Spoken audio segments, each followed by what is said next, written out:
you may also like. A show about the things you may also like. Things like, Tell me about your pathway to sobriety. Sure. Yeah. Thanks, Matt. I would say started when I was a kid that my first drug of choice was sugar. I pretty much did everything for sugar that I later did for alcohol. Like I would take my Halloween candy and I would divide it up between like the most delicious ones and the not so amazing ones, in my opinion. And I would share the like less delicious ones with my friends. And I would hoard the better stuff for myself. And so then, like later in college, I'm like making jungle juice with Pop Off. And then I have like Belvedere in my bedroom. Right. So there was a bunch of similarities. And obviously alcohol is like primarily made of sugar. And so it makes a lot of sense to me that I was constantly craving sugar. I even lost my first two front teeth because I was sneaking red vines after Halloween behind my bedroom door, and they were like stale. It was like a few days later and they were stale. And I was trying to go quick so I wouldn't get caught before school. And I like yanked it and my two front bottom teeth came right out. And I also got sober on November 3rd in 2011. So a few days after Halloween. And I was 27 years old. I would say that most people in my life actually didn't really think of me as an alcoholic. And so for my journey, on the outside, I was holding it together enough. And I knew that I had a problem because I had like a sick spirit. Like I had a lot of dark thoughts about ending my own life. And I just knew that like when I started, I couldn't stop necessarily. Like I could enjoy my drinking and not control it, or I could control it and not really enjoy it, but I couldn't do both. I couldn't control and enjoy it at the same time. And to me, that now is like a marker of alcoholism. Like that's a huge indication to me that I am an alcoholic or in a recovering alcoholic now. And so at 27, I was realizing I just wasn't really like moving to the next level. I had accomplished a lot in my life up until then, to the point where I started to actually become more afraid of success necessarily than failure. Cause it was like every time I succeeded at something, I set this new higher bar for myself that I had to like keep hurdling over to the next higher thing. And it was becoming really exhausting and actually, I was running on like trying to be good enough and trying to like prove I was worth loving. And that too was, I think, causing my spirit to get sicker and sicker. And so I was like, you know what? My life is just like at this stalled out point. And my favorite people in my life are telling me that they don't really enjoy me drinking. And so I did have like a horrible last night drinking. But pretty much to everyone else, they were like, you don't have a problem. And what I realized was a lot of the people that, say that to me were actually drinking the same way that I was. So it was kind of a rude awakening, like mirror to look in. And I think most people like don't really want to look in that mirror if they want to keep drinking the way that they are. And again, alcoholism is a self-diagnosed disease. Like I could concede to my innermost self that I am an alcoholic. Nobody can diagnose it for me or tell me that I am. And then that be sufficient for me to get sober. And so I'm by all means not diagnosing them. I just recognized that a lot of the people that were drinking the same way that I was were really uncomfortable with me saying that I had a problem. So tell me about the age of 27, because that's the year that it's a make it or break it year for many. And we know the rock stars that haven't made it: Jimi Hendrix, Kurt Cobain, Janis Joplin, Jim Morrison, just to name a few. I believe Amy Winehouse might also be on that list. But I think that there's something that happens at that age where your intuition matures or develops and springs eternal, and you choose a path. Did that happen to you? I love that outlook on it. I would say yes. And the funny thing is, I didn't know my husband at the time. He happened to also get sober at 27. and he's 3 years older than me. So he has 3 more years of sobriety. We met years and years later. And so that's so funny that you bring up all those people, because I have heard that the age 27 is this pivotal point in our lives. And, I just realized, that I was out of college and I was like blotting on my existence in a career. I was working for a fashion designer and I was traveling and getting to do that. And drinking is so wrapped up in so many careers that are like glamorous. And I had also gotten like a side job working at a bar, bartending, and I got a job at a bar that I could drink on the clock. And so that helped me hit a bottom for sure.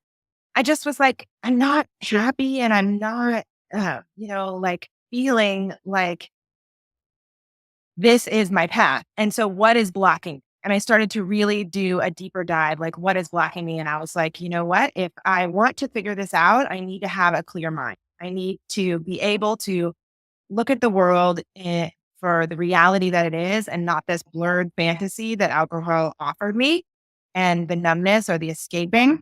And it was like whatever I was drinking for, where it was like to make it better, or, if it was a good time, I wanted to make it greater. If it was a bad time, I wanted to like bring it to a baseline.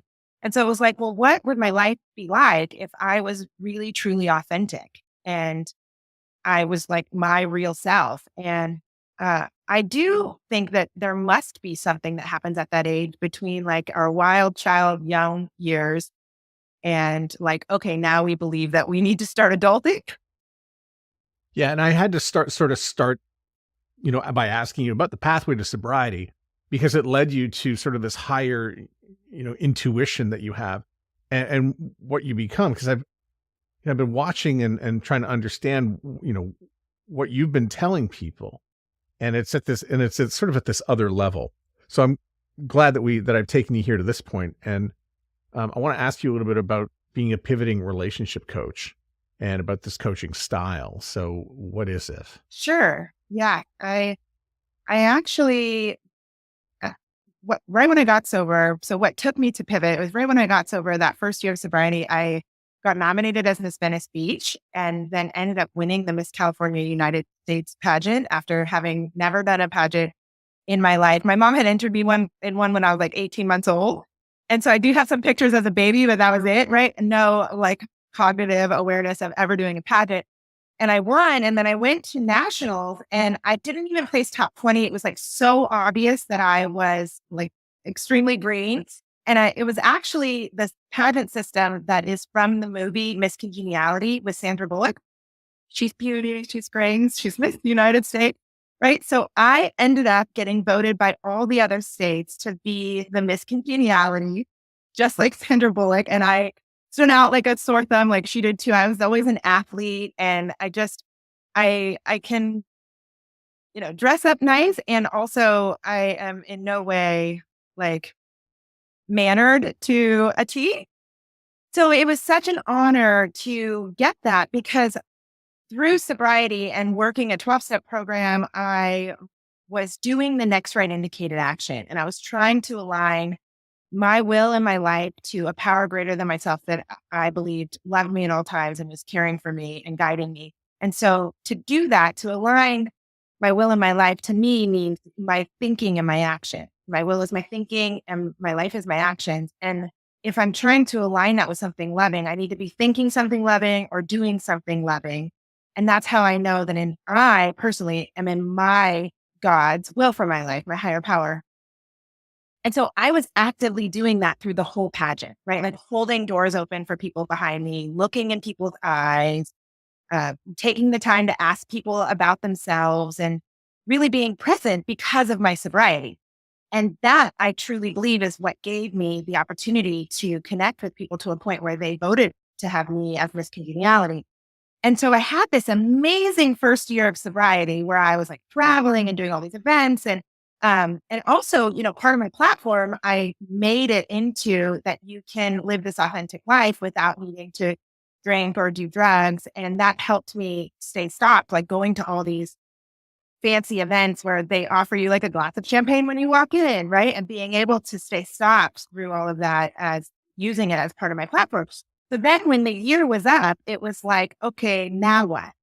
And I really realized that a lot of my affairs had gotten into order through this process. And yet my relationships, there was like still this tug and this like rub in my most important relationship that I still was doing these like survival patterns over and over with men and picking this like repetitive type and trying to like mother them into needing me so much that they wouldn't leave me. And right, like proving that I was worth loving and like, don't leave me, which has a lot to do, from my own family system and my parents' divorce and things like that.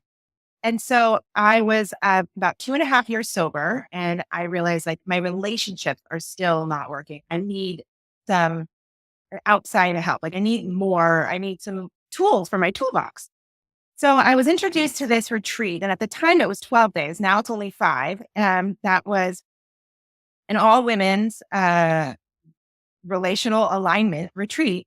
And I went for 12 days totally unplugged and did this incredibly deep dive into my attachment styles and looked at my life from like this whole perspective lens that really took into account finances and emotional sobriety and maturity and my intellectual connection and my spiritual connection and what I'm doing physically. And I took into consideration all these things that I had never really balanced out before.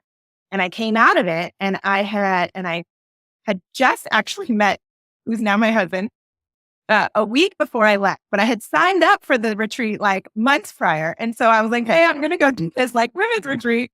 I'll see you when I get back. And he was like, well, look, like you seem amazing. I really only want to date you. So I'm going to wait and see when you come back if you're open to still dating.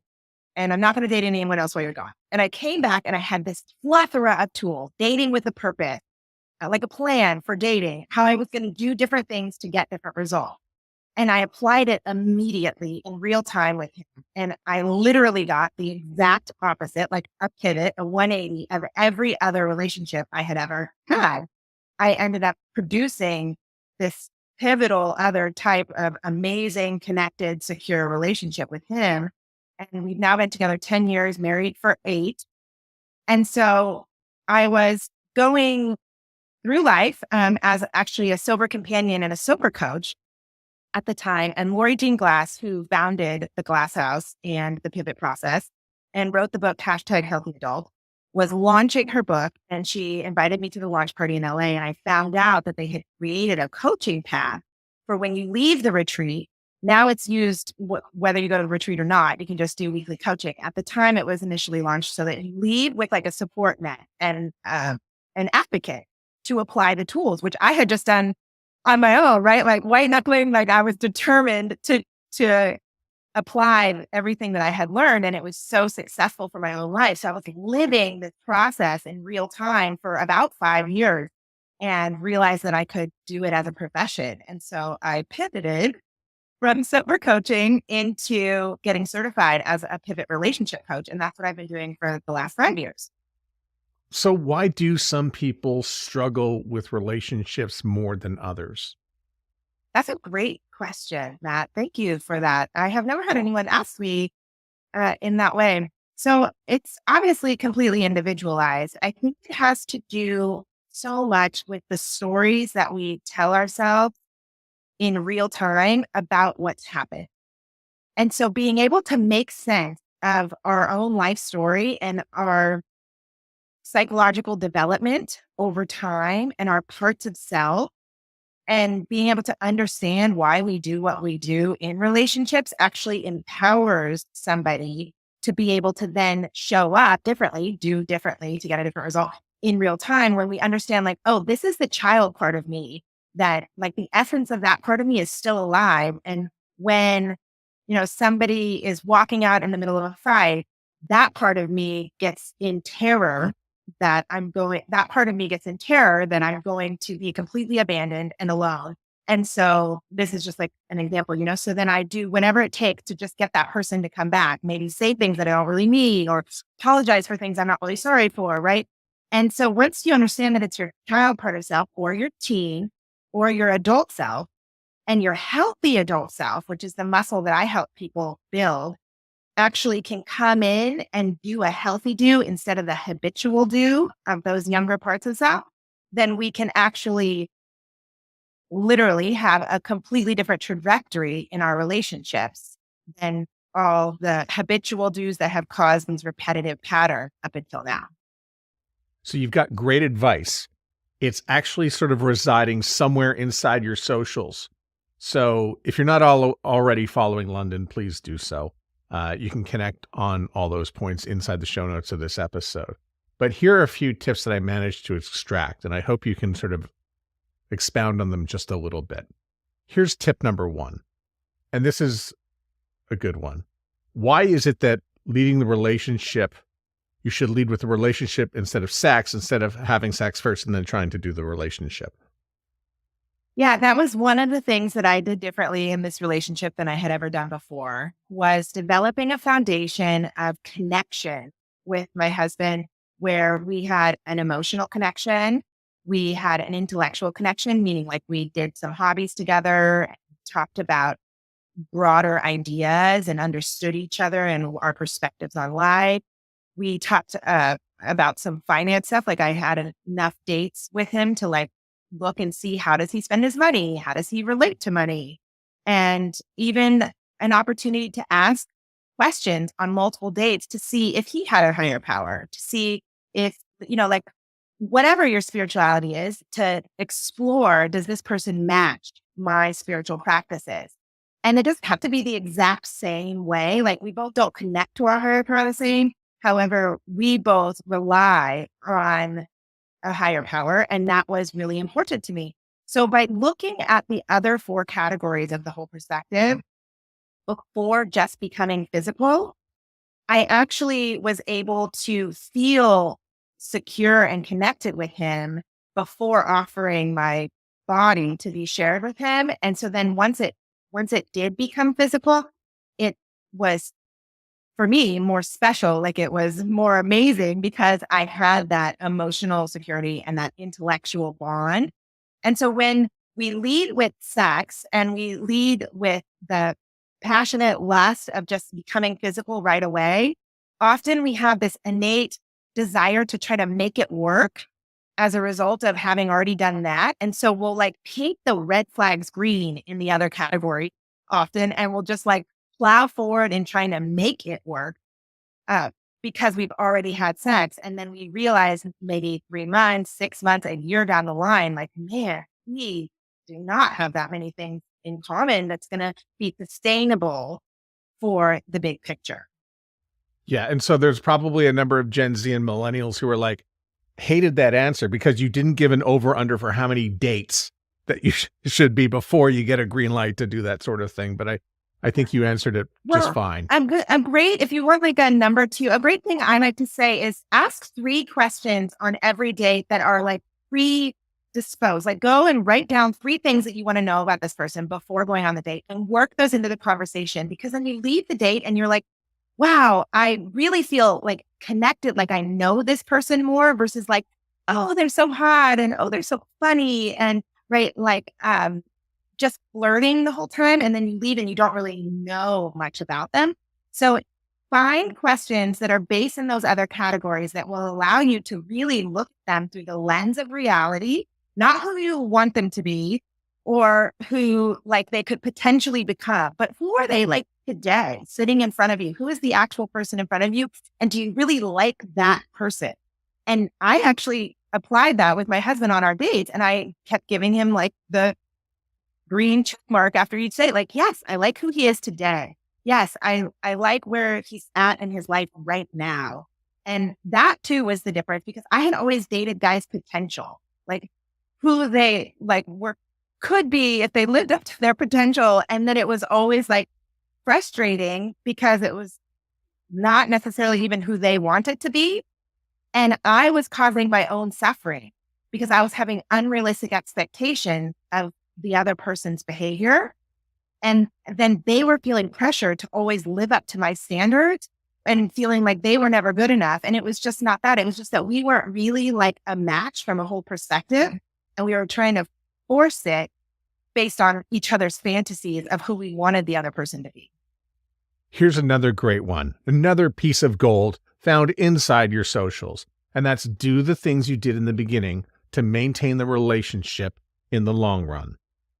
And I think you used an example of your husband who will take the car inside and park and go and meet you at the gate at the airport. And in Hollywood, I mean, it's a very easy scene to cut. You just cut to the guy who's leaning on the horn and saying, hurry up and get in the car, right? That will show immediately that the relationship has deteriorated. But no, you have this great idea of doing the things you need, do the things you did at the beginning to maintain the relationship in the long run. Yeah. So other things that might be like less obvious is like if you, like for me, because I was working with PropSet program, I had like a meeting that I went to every Wednesday night. I need to keep going to that meeting every Wednesday night and not like all of a sudden start plugging in date night that day instead. And if you go to the gym every day or 3 times a week, you need to keep going to the gym. If you regularly meet up with coworkers, like once a week after work, like the things that we are doing when we meet our partner are all contributing factors to making us the person that attracted our partner to us. And so if we stop doing those things, then it's almost like a bait and flip. Is that what it's called? Right? Bait and switch. Yeah. When you are one way and then you get in the relationship and you stop doing all those healthy habits that were creating the person that you were, and you want to maintain the level that you attracted them at. So I like to say, make a list of all of your ideals in a partner, like everything that you wish your partner would be. And then take a deep breath and start putting action towards becoming everything on that list yourself.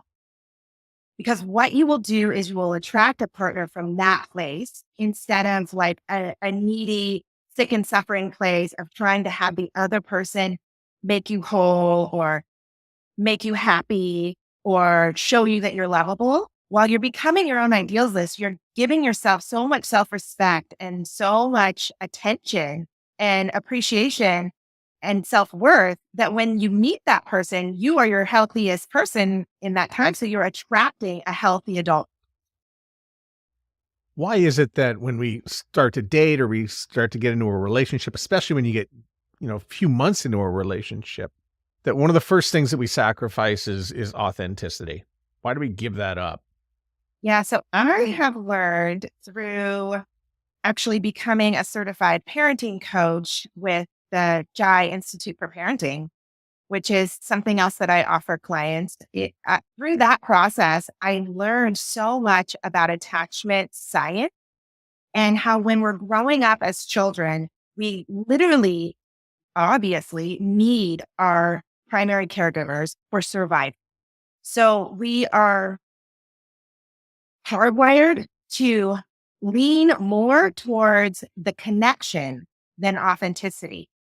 If it's going to come between the two, we will prioritize a connection with our primary caregivers over our own individual truths or what our gut's telling us, because we need to do that growing up to survive, right? Like we live under their roof, they're providing our food and all the things. Now, when we become adults, if we're still living from the essence of our younger parts of self, or when emotions get high or stakes get high, a lot of times we'll revert back down to that child part of self or that teen and the habitual do's of how we survived in those times, our survival patterns. And that will cause us to abandon our authenticity to maintain the relationship, to maintain the connection. And then each time we do that, actually self-abandoning, we may have the relationship for a little bit longer, but we are even more unhappy in the relationship because we have lost ourselves a little bit more and a little bit more in order to maintain that connection. So really the goal as a healthy adult is to recognize when you have the urge to do that and to reparent that part of self, to show that part of ourselves that we're never going to leave ourselves. We're not going to self-abandon again. And if the connection is not maintainable while we're being our authentic selves, then it's actually not a healthy adult match. And it would be best to say, no, I don't see us as a match in the big picture. And I appreciate all the time we've spent together. And I absolutely adore you. In fact, I love you. I just don't see us working in the long run. And so instead of flipping your wings and like trying to make this work for just the sake of, not being alone, et cetera, I like wish them well and end the relationship on a high note of love and respect and honor instead of having the relationship ride until the wheels fall off, self-abandoning to maintain the connection, and then ending with a big slam of the door and resentments, right? And then having all this wreckage to clean up after the relationship before you can move forward and even really date in the next relationship. It's actually a major skill to learn how to break up in a healthy way, how to choose to withdraw out of a relationship and to have a plan in place, which Pivot offers the support to do that. Like if you're realizing like, I think this relationship might not be the best match for me, but I don't know how to leave in a healthy way, we absolutely can support you with that. Oh, I didn't even write those questions down. That's another chapter of the podcast we should probably get into. I mean, what's the difference between a healthy way to break up versus an unhealthy way to break up? Yeah. So, I mean, most people will do that where they choose the connection over their authenticity. And then they wake up one day and they're like, oh, I don't even know who I am in this relationship, or I don't even know how I got here. And so you are working with a pivot coach. What we will do is take you through the curriculum, take you through a module that is about how to choose withdraw from a relationship. Because if you throw yourself into withdrawal with no plan in play, or if someone else leaves you and you're thrown into it, it will often feel like a level 10 pain, similar to trying to get sober, similar to like a drug addict trying not to use their drug of choice, a level 10, because it will mimic something that happened to us when we were growing up. So our drama in our life currently mirrors our trauma from growing up.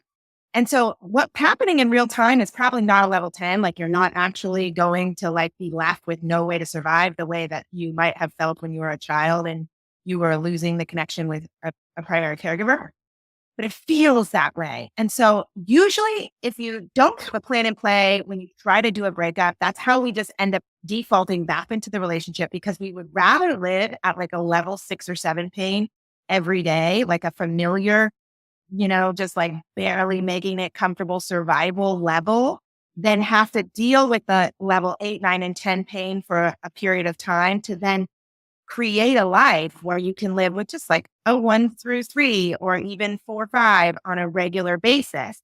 So most people will just go back to the relationship. So a healthy way to break up is to really get a support system around you, like, and sandwich all of your interaction with positive and supportive people, which in Pivot we call your good circle, people that have reciprocal trust in your life. So if you're going to have a conversation with that person, like let's say you guys live together and you have to figure out how to literally separate all your belongings, right?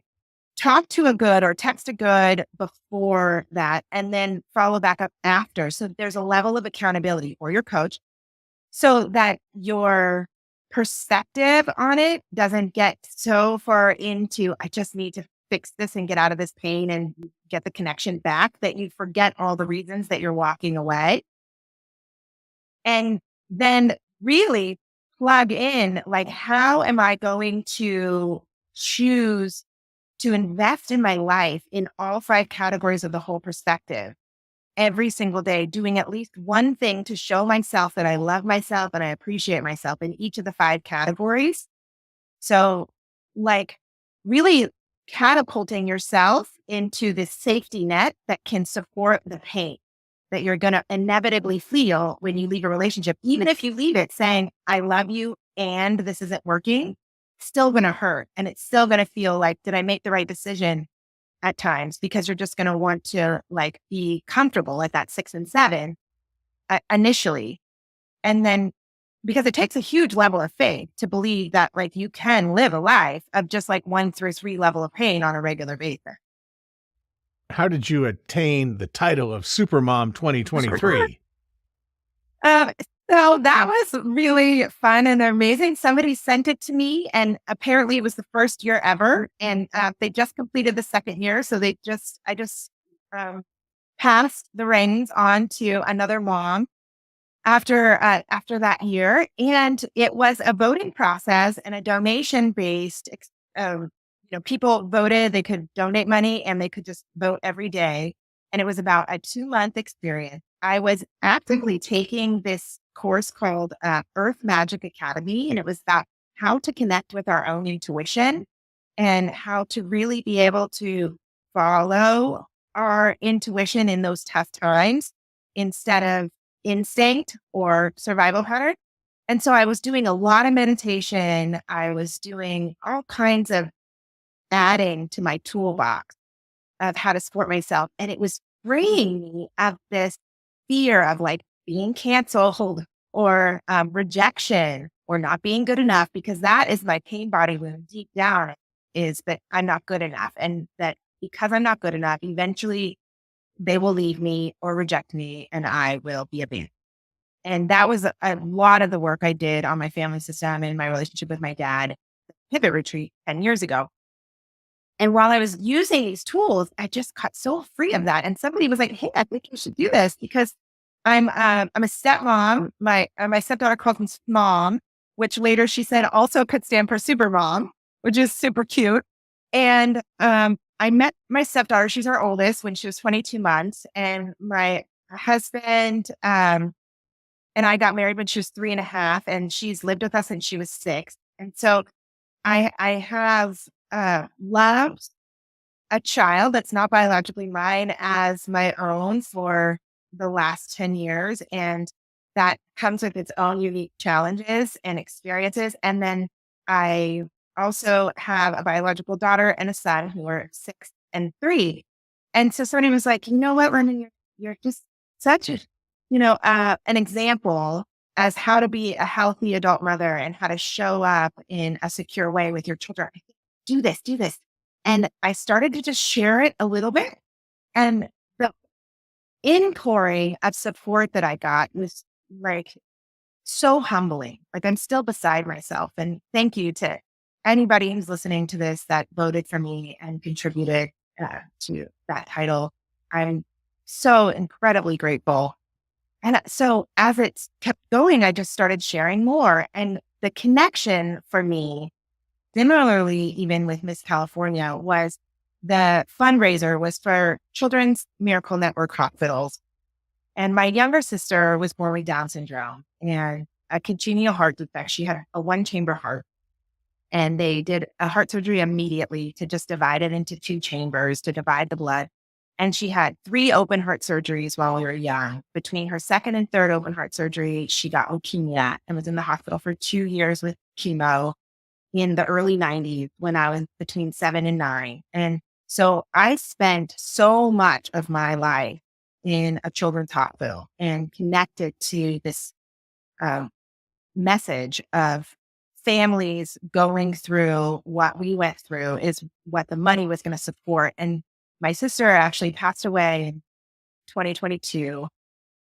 And this contest in 2023 was spanning over the 1-year anniversary of when she passed. And so that too was just like next right indicated action. This seems like God's will for my life, to raise awareness for this amazing foundation and to honor my sister's legacy in this way. And turns out it was what you don't know at the time when you're in the contest. Turns out it was over 140,000 moms between Canada and the US. And I ended up being the final winner of the whole thing. So it was an incredible experience. And I definitely credit my sister to that. And also, so with Miss California, when I was Miss Venice Beach, the very last on stage question that I pulled out of the hat was, who or what inspires you most? And at the time in 2012, my sister was in the audience. And obviously I said my sister, and I explained why and our connection. And I believe that also played a huge factor in me winning that. And also in who I am today, is so influenced by her and how she just loved life and had no idea that in other people's eyes, she was considered handicapped or, you know, like different and strange and all the things that people often will see people with Down syndrome as. And so we were only 4.5 years apart. So I grew up so happy to educate people on Down syndrome. And she was just my sister. And I had prayed every day for a sister while my mom was pregnant. So when she came, she was literally the answer to my prayers, that I always just felt like honored to be her sister. And she taught me that we all have special needs. Like my needs are different than yours, and my needs are special to me, just like yours are to you. And that, she, just like each of us, had this incredibly important message that only we individually ourselves can carry to the world. And hers was that like faith and love, and that through everything, she was like, I just want more love. Like, can you come give me another hug? And like happy tears. And she just, if anybody was arguing, she said, no, no, no, we need more love. And like now today, my attitude and outlook of our life is like such a short lifetime that we really do have here. Life is so precious. And she taught me that. And to realize whenever I'm not thinking something loving or doing something loving, which is realistic, I'm human, that like I have the power of choice today, especially because I'm sober, to pivot my perspective and choose gratitude, right? Like find a way that I can be grateful for the situation instead of complaining about it and being like grieving the loss of what I didn't get or fearing what I might lose, and instead being grateful for what I do have. What do you think what do you think prospective parents should consider before they have children? That's one question too. So I like to say, first of all, don't shit on yourself. So whatever it is, like try not to say, I should do this or I should do that or I shouldn't, right? Like it's just like a reframe, a pivot in your vocabulary can be just replacing that with could. And so what parents could do even before having kids is to really explore that attachment science and understanding how important it is for a child to feel connected to their primary caregiver in a way where they feel safe, seen, and soothed, because that's the key ingredients to having a secure attachment. And even so, that's how the healthy adult self gets to reparent the younger parts of self, is teaching our child, teen, and adult self that in our healthy adult care, we are safe, we are seen, and we can be soothed without needing to get outside validation or it coming from another human, because that always leaves us at the mercy of, how somebody else is showing up in our life, which basically puts us in a place of being a victim. And so I would like to invite parents to really understand that each child is different. Each of my children, the way that they feel safe, the way that they feel seen, and the way that they feel soothed is unique to that child. And especially like our middle daughter is neurodivergent, and the way that she needs me to show up for her is very different than the other two. And that no one else knows better than you when you're attuned to your child. So the key is like, how do I become attuned to what my child is going through? And there's this amazing concept called mindsight, where we try to use our vision to see what we think is going on underneath the behavior. What do we think that the child needs, and how is the child feeling that is driving that behavior? So instead of looking at just the behavior and trying to like fix that behavior so that right, which is often what we do. It's like, that's so much of what we do in medicine too, right? We treat the symptom instead of the cause. And even with like alcoholism, like the drinking is but a symptom, right? The cause was my spiritual sickness. The cause was my mental obsession. The cause was my physical allergy, and not the drinking itself that I was trying to manage and control and on the surface. So as a new parent or as any parent, to really try to attune to what is my child's need that are underneath the behavior. And there's a theory that everybody has 5 fundamental needs. And so the first need is for safety. And then the next need is for belonging or love, right? That once you feel safe, then you can actually feel safe enough to connect into that way, but that's a need. And then comes power, and then freedom, and then fun. And so which of those 5 needs is my child expressing that they need support from me on meeting? And how can I show up with my connection to my child being the highest priority over what I think other people are thinking of me or what I think I should do to like be a good enough mom, be a good enough dad, right? Because at the end of the day, if you are connected with your child through these years up until teenage years, God willing, this is going to be the case for me when my kids are teenagers, but this is what the attachment science says, is that they will turn towards you when things get difficult because they trust that you are going to that you've created a space where they feel safe, where they will feel seen, even if you don't approve of what they're doing, and where you will help them learn how to soothe themselves through the difficult time instead of turning away out of resentment from not feeling seen, not feeling understood, not feeling listened to. So that's what I'm practicing right now with my children is prioritizing our connection over all the shoulds, right? Like we just moved and we just went to the store last night and my kids were so loud and all over the place. It was like wild animals just got let out of the cage. They were just so excited. Like this is the first time we've gone to the market in our new hometown. And so I could easily go to a shame space of like, I'm a bad mom because my kids are not behaving the way that they should if I'm shooting on myself.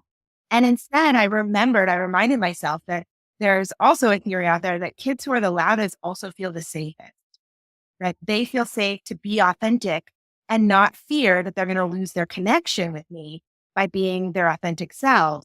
And so, of course, there's a time and a place and you got to read the room. And I do teach those kinds of things too, in consideration of others and whatnot. And I was able to like pause and breathe and not judge myself about thinking what I thought other people are thinking and letting that cause me to disconnect from my children and their excitement. And instead, I was able to just be like, you know what? If they're judging me in a poor way because they don't know the circumstance of what's happening in our life right now and why my kids are so excited, then they're just probably not my people, right? Like they're not my match. If they're spending their life in judgment of me, then it's okay because I'm not really interested in having like deeper connections with them anyways, right? So as a parent, I think just knowing that no one knows better than you when you're to your child, no matter what the book says. And I didn't co-sleep with our daughter and I did more co-sleeping with my son. And I do feel like he is more securely attached. And there's a lot of research that shows from the beginning of time, that babies slept with their mothers in the teepees and in the, and so like this idea that we need to put our children in other rooms, like to really look at that and see if that works for your life or not. And if it does, great, right? There's that, take what works for you and leave the rest. If they needed a tagline, that's it. Lots of coaches out there. Why should you be mine? Yeah, I have lived this process in real time for the last decade. And I have created a life worth living of ease and flow where I am attuned to myself. I have completely made sense of my family history and why I do what I do so that I can show up in the most authentic and healthy ways today. And I take my clients through a curriculum that offers them the ability to do that as well. So I'm a living example of the proof of this process.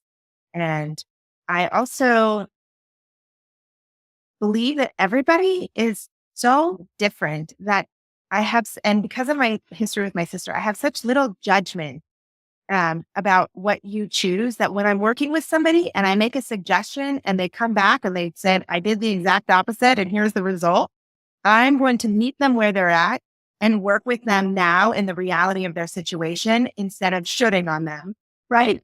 Or saying like, well, if you had just done it my way, none of that stuff. And so I am always the coach that's going to meet you where you're at and work from that place of reality to get you to where you want to be. You have a podcast in the works. What can we expect from the podcast? Yeah, I've been getting a lot of encouragement on my social medias. Like, I wish you had your own show. Please start your own show. So now that I've moved, I'm working on setting up my office and it is coming soon. It's going to be about how you can light yourself up from the inside out and how your outside life will reflect that. So you will be able to show up in the world where you know you're loved and you have your self-esteem, your self-worth, your self-respect actively inspired by this podcast. And then you will watch your reality of the outside reflect that back to you to then like level up your life, to have a more healthy adult life. I'm going to have guests on there that are guiding you in all the tools that they use and tools that you can add to your toolbox to be a healthy adult. London, love it. Thanks so much for being on the show and giving us the background of the whole thing and letting us know how it all came together for you. Looking forward to the podcast, by the way. Thank you, Matt. This has been such an honor. So fun. You are an incredible host. I'm so excited that you invited me. Thanks for listening to You May Also Like. You may also like our website at youmayalsolike.net. The show is produced by Evan Serminski and built for your ears by everyone at the Sound Off Media Company.